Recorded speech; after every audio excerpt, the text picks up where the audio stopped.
Hi friends, last episode లో ఆదిత్య వాళ్ళ అమ్మను ఎవరు చంపారో తెలుసుకోవడం, వాళ్ళ అమ్మను చంపిన వ్యక్తిని ఆదిత్య ఆ బుక్ ఉపయోగించి ఘోరంగా చంపడం, వివేక్ హత్యలు చేసే వారి కేసును 50% క్లోజ్ చేయడం, అర్జున్ మరియు ఆదిత్యకి ఆ డెత్ బుక్ విషయంలో గొడవ జరగడం, ఆదిత్య వాళ్ళ నాన్నకి వివేక్ కాల్ చేసి ఏం చెప్పాడో కానీ ఆదిత్య వాళ్ళ నాన్న ఆదిత్య మరియు అర్జున్ వైపు కోపంగా చూడడం వరకు చూసాం. తర్వాత ఏం జరిగింది అనేది ఈ ఎపిసోడ్ లో తెలుసుకుందాం. మీరు ఇంకా లాస్ట్ ఎపిసోడ్ చూడకుంటే కింద డిస్క్రిప్షన్ లో లింక్ ఉంది, వెళ్ళి చూసేయండి. సరే, ఇక కథలోకి వస్తే ఆదిత్య, అర్జున్, ఆదిత్య వాళ్ళ నాన్న ముగ్గురు ఇంట్లో మాట్లాడుతూ ఉండగా వివేక్ ఆదిత్య వాళ్ళ నాన్నకి కాల్ చేస్తాడు. ఆదిత్య వాళ్ళ నాన్న ఆదిత్య మరియు అర్జున్ వైపు కోపంగా చూసి, ఏం వదిలి పని చేశారా, వివేక్ మీ ఇద్దరిని తన ఆఫీస్ కు రమ్మంటున్నాడు అని చెప్పగానే అర్జున్ మరియు ఆదిత్య ఒక్కసారిగా కంగారు పడతారు. మేమేం చేయలేదు అంకుల్, అయినా ఆ సార్కి మాతో ఏం పనిందబ్బా అని అర్జున్ అంటాడు.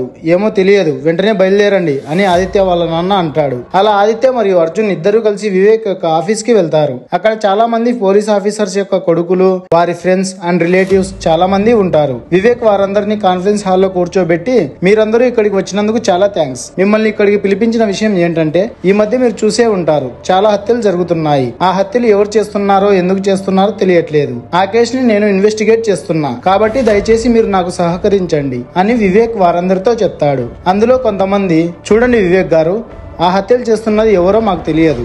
ఒకవేళ తెలిసినా మేము చెప్పము, ఎందుకంటే అతను ఎవరో కానీ మంచి పనే చేస్తున్నాడు కదా. మీరు చేయలేని పని ఆ వ్యక్తి చేస్తున్నాడు, కాబట్టి మేము నీకు సహాయం చేయలేము అని అంటారు. మరి కొంతమంది, అలా అంటే ఎలా, తప్పు చేసే వారిని శిక్షించడానికి పోలీసులు ఉన్నారు, చట్టాన్ని చేతిలో తీసుకుని అలా హత్యలు చేయడం తప్పే కదా అని అంటారు. అందులో అర్జున్ మరియు ఆదిత్య కూడా ఉంటారు. వివేక్ ఏమీ మాట్లాడకుండా సైలెంట్ గా అందరినీ అబ్జర్వ్ చేస్తూ ఉంటాడు. ఓకే, మీరు చెప్పేది నేను విన్నా, ఇప్పుడు నేను చెప్పేది మీరు వినండి.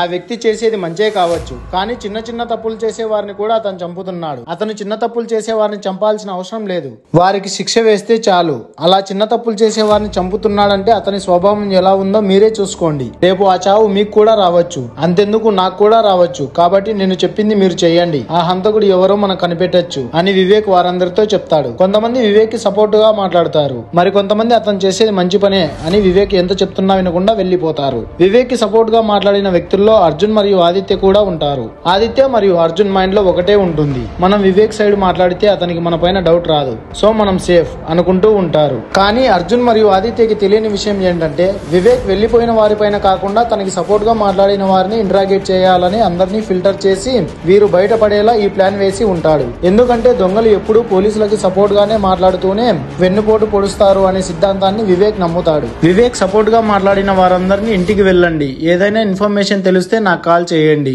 అని చెప్పి వారందరినీ వెళ్లి పొమ్మంటాడు.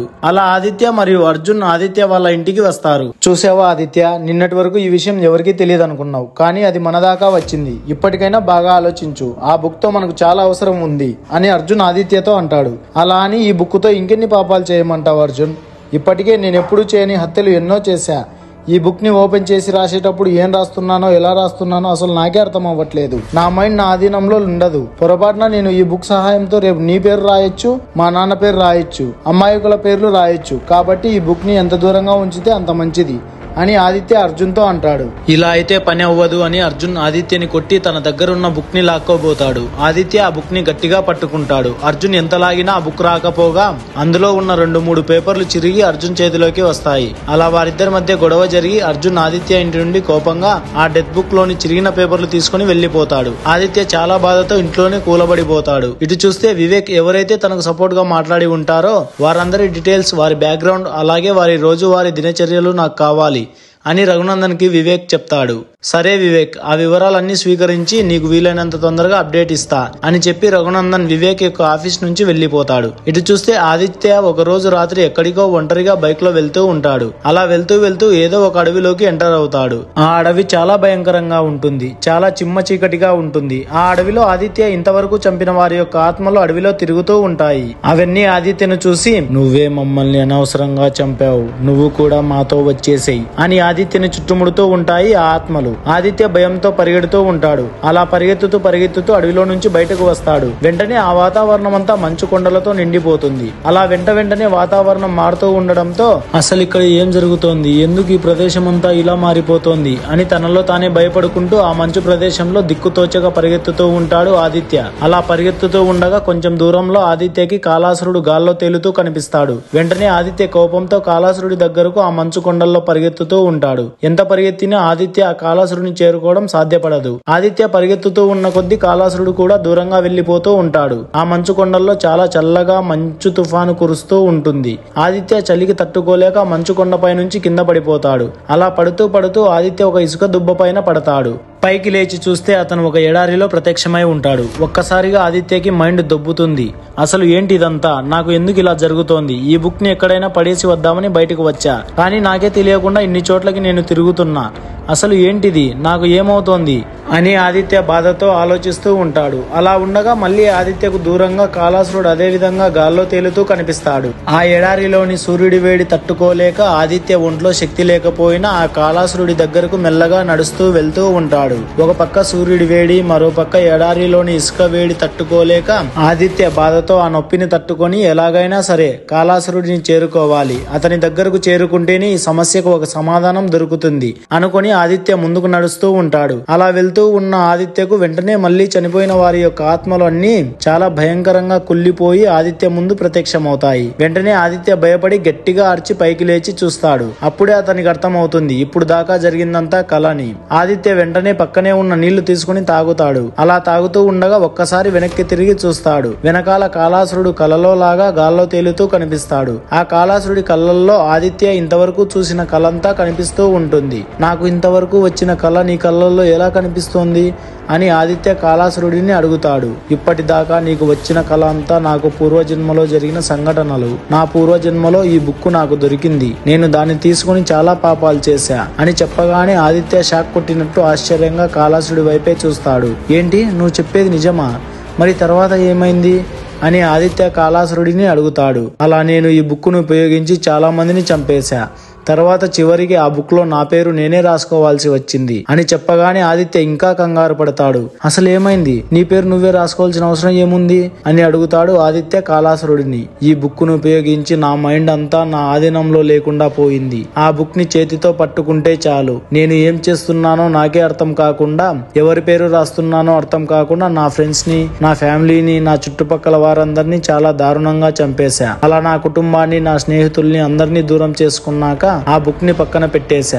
మళ్ళీ ఎలా జరిగిందో ఏమో తెలియదు, కానీ ఒకరోజు ఉదయం నా భార్య, పిల్లలు ఇంట్లోనే ఫ్యాన్ కి ఉరేసుకొని చనిపోయి ఉన్నారు.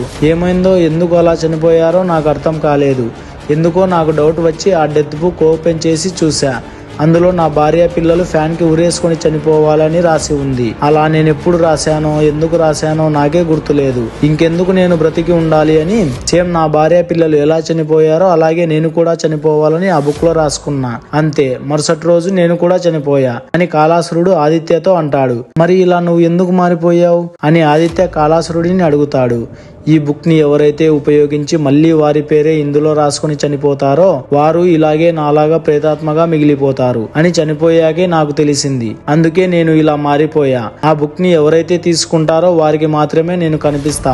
అందరినీ చంపమని వారిని ప్రేరేపిస్తా అని కాలాసురుడు ఆదిత్యతో అంటాడు. అంటే కొద్ది రోజులకి నేను కూడా నీలాగే నా స్నేహితుల్ని, నా బంధువుల్ని, నా కుటుంబాన్ని చంపుకుంటానా అని ఆదిత్య కాలాసురుడిని అడుగుతాడు. అది చెప్పలేము, కానీ 90% అలాగే జరిగే అవకాశం ఉంది అని ఆదిత్యతో కాలాసురుడు అంటాడు.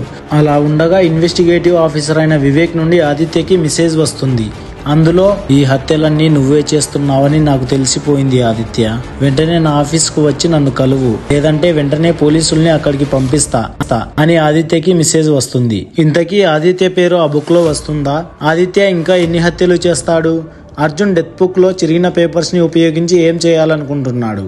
ఇంతకీ వివేక్ ఆదిత్యని ఎలా కనిపెట్టాడు అనేది నెక్స్ట్ ఎపిసోడ్ లో తెలుసుకుందాం. ఈ వీడియో మీకు నచ్చినట్లయితే లైక్, షేర్ చేసి నెక్స్ట్ ఎపిసోడ్ మిస్ అవ్వకూడదు అనుకుంటే మన ASKK యానిమేషన్స్ ఛానల్ ని సబ్స్క్రైబ్ చేసి బెల్ ఐకాన్ ఆన్ చేయండి. Okay, bye friends, next episode లో మళ్ళీ కలుద్దాం.